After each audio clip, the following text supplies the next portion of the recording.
Општинскиот кризен штаб во Виница денеска одржа редовен работен состанок на кој членовите со градоначалникот Ивица Димитров донесоа неколку заклучоци и мерки за заштита од COVID-19.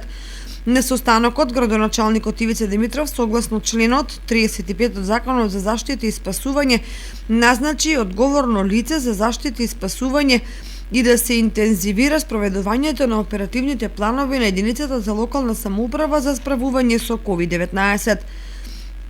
На состанокот се донесе одлука и за континуирана дезинфекција на објектите во општината и сите урбани заедници, како на пример училишта и градинки, редовно одржување на хигиената и дезинфекција на локалните улици кои ќе ги извршуваат јавното претпријатие Солидарност и територијалната противпожарна единица во Виница.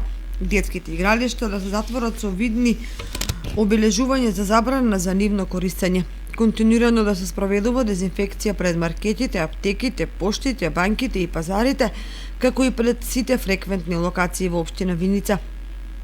Сите институции да набават материјално-технички средства за потребите како помпи за дезинфекција на урбаните површини, средства за дезинфекција, заштитни маски и ракавици, да се почитува забраната за групирање на јавен простор.